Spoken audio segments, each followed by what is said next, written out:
Ano ka mga bade? Nandini tayo ngayon sa Santa Teresita. At ate ay may pupuntahan na lokasyon na kung saan itinitimbre rin lang sa atin ng ating mga kabade, mga ating mga taga-subaybay. At posible daw na ito ay mga tunnel o siguro hukay. Yan, are simbahan na ng Santa Teresita. Tapos din sa kanan yung ating pinuntahan papunta doon sa Kalumala, na tayo naman ay hindi tumuloy at sobrang dulas ng kalsada dahil sa lumot. Tingnan natin din sa kabila mga bade, yung ating pakay. Dito tayo sa may papunta ng school ng Santa Teresita. At hihintayin natin yung ating kabade na timbre naman sa atin din sa kabila. Wala yung chapel, hindi natin nakita eh.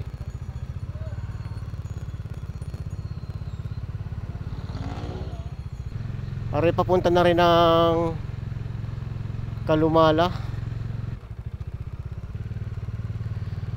So ito nga yung way na papunta sa Kalumala. Okay, ito pala mga buddy, yung sinasabi na kalsada. Ito tingnan ninyo ha, yung kalsada na to. At ito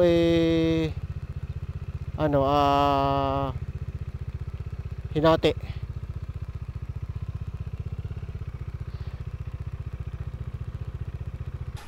At dahil nga doon sa message sa atin isa nating body na silipin aring hukay daw din ay di arin nandini kami sa ni Asbok, Tres Cocineros, kaya ni Richard. So Tres Cocineros Lumi House.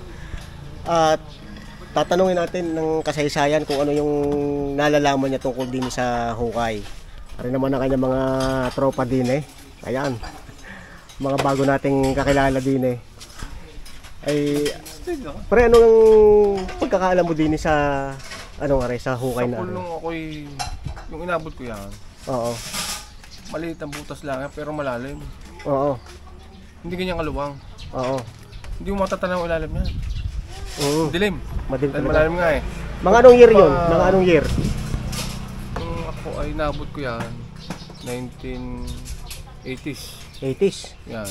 Dahil ako noon siguro mga elementary na ako. Elementary. Yan.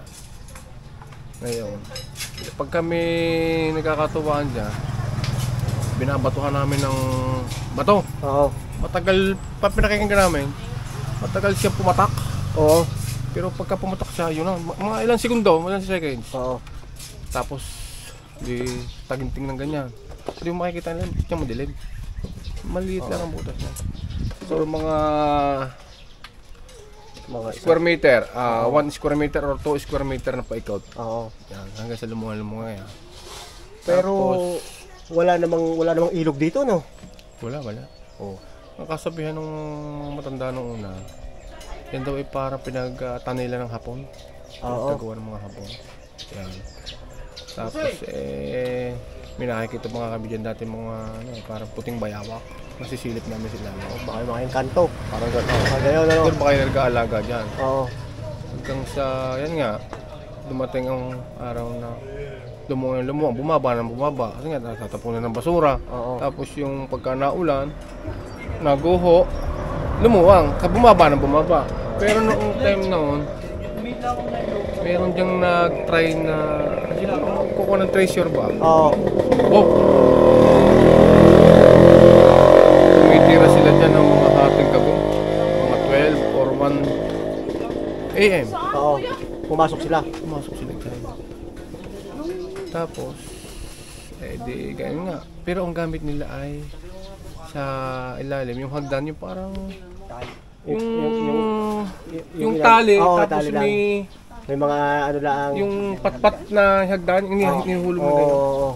Ang gamit lang nila ay kandila, tapos posporo. Hindi bawal daw yung mga lighter or flashlight. Oo. Yan. Hindi kami, minsan nasusubok namin kaya. Tapos may nagsasabi yung meron pa din isa. Nabuhay lang din. Lahat patay yun. Oo. Ay, pumasok? Lahat. Hindi nagtagal na nabalitaan natin namatay. kahit yung medico mismo magaling. Oo. Nagkasakit. Hanggang sa namatay. Ang natiralaan dyan yung isang taga-Reni sa amin na nakasama rin na may depression sa pagsasalita. Oo. Siguro siya lang nagkasabi sa amin na nakita daw nila sa ilalim. Ang luang daw ng buto sa ilalim lang. Kasi ang isang jeep. Oo, may lagusan niya papunta doon sa kabilang barangay. Kultihan nga. Kultihan. Tapos papunta ng dagat. Sa lawa dito sa Taal. Yan. Oo. So itong diretsyo ito, di ba papunta to ng Kalumala na? Oo. Okay. Diretso daw ng padagat Hindi na lang sila pumunta doon, napakalayo na. Aba, ibig sabihin na nabaybay pala nila. Oo. Kaya kami nagtataka lahat ng mga basurang itinatapon dyan. Nawawala. Pag umuulan na nahuhuko doon. Oo. Okay. So, Tapos, yun nga, sinubok sila. May nakita raw siyang, sabi ni Charlie, nasa Wangkahita. Oo. Tapos daw yung tao daw maliit, hindi nga ayos sa pagsalita tao liit, mga baraw balbas. Duwende. Kaya parang gayon. Tapos may gulong daw ng karwahe na ginto. Oo. Tapos, may medalya, hindi raw niya mahipo. Mainit daw. Anong year yon nung pinasok nilang yon? Siguro mga 80s, 90s? 90s na yun. 90s? 91, 92 siguro. Ganyan. Nung mga 90s naman yan ay hindi mo pinanilugan mo ng batin takal. Oo. Takal, bago bumagsak sa ilalim. Oo. Diyan malalim. So subukan nating silipin. Pakita niyo sa akin. Ngayon, mababa na ito Oo. So sasamahan tayo ni Richard. Yung lupa, gumuho ng gumuho. Oo. Tama mo, maluwang na ngayon. Maluwang na siya. Bumaba na pati. Ayan. So ito yung hukay na sinasabi na dati maliit lang mga body, pero kita nyo ngayon Lumuwang na ngayon. lumuwag siya. Pero maaaring ito yung nasa ibabaw lang yung may tabo nito na basura, no? Maaaring kapag tumapa ka dyan baka humuho yan pa ilalim. Ano yan yung nung daw bumagyo, kasi wala nga naman ako rito at nasa abroad ako. Pumapaw ang tubig dito. Kasi nga may kanal dito nanggagaling ng palengke dito Oo. Puno raw yan. Nag-overflow dito. Oo. Tapos maya-maya daw, pinamaya-maya umikot. Tubig parang nagpuyok. Parang umikot. Wala lahat. Wala lahat yung mga basura. Oo. Pati tubig. Pati tubig, parang nagpuyo siya. Oo. Biglang pumuho. Ganun yan, pero yung ilalim niyan, sigurado ko. Butas Guwang yung pa yan. tabulangin sa mga babaw na mga basura. So yan mga bagay, no? Dati talagang maliit yan. Ngayon lang gumuho ng mga lupa sa gilid. Marami na rin nagtatangka dyan. Na mga treasure ba? Hindi mo. Mahirap, hindi mo alam mga mga pera lang kung gagamitan mo ng ng device na makikita kung saan banda yun. Tsaka hindi mo bro. Parang nag-aalaga nga yan. Oo. Natatakot sila. So Matras. may ilang kilometro mula dito hanggang sa Lawa, sa tansya mo? Mga hanggang dagat, kasi Kalumala 5 or 4, yan, ganyan. Hingit kumulang. So posible talaga na na yun nga tunnel. Yung Dahil- sabi ng matatanda. Dahil kung kung iko-connecta natin yung sa lumang bayan, doon sa may ng Kalumala, nandoon yung napasok ko rin yung lumang simbahan ng bawal doon baka yun maaari na ito padiretso dahil sinasabi na baka ito papunta doon sa sa simbahan ng Taal. Yeah, Posible rin doon sa may San Nicolas kasi nandoon ang unang simbahan Yun. So yun lang yung alam ko dyan. Okay.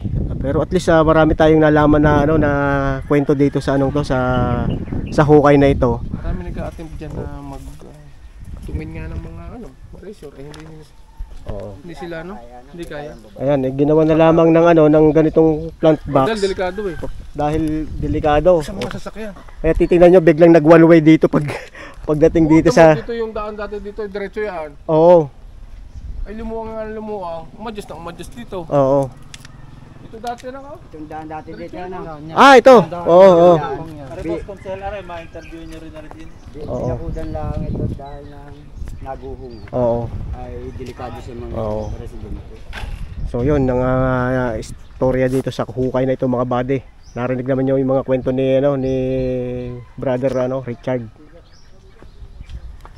Yan ang lupa. So dun sa kabilang barangay pala, sa Kultihan, meron din daw hukay. Ganito rin ang Gagawing subdivision. Oo. So natabunan na ayon sa mga tropa natin dito. Delikado rin yung pag-ulan. Eh di yun mga buddy, no? At marami tayong narinig na kwento tungkol din sa hukay na rin. Tari nga pala si Buddy Glenn, yan ang nag-tip sa atin, ano? So ayon nga dito sa mga taga dito, may 5 pumasok dito, no? Lumusong. Ay linggo laang ay yung 3 ay binawian ng buhay. Tapos yung mag-ama, ayun, nakaligtas. Yung isa ay nawala rin parang nawala sa sarili. So posible nga na may nag-iingat ng lugar na ito. Ayon na rin sa mga kwento ng ating mga kababayan na taga dito. So ayan, kahit pa paano may na-share sa ating kaalaman, itong si Buddy.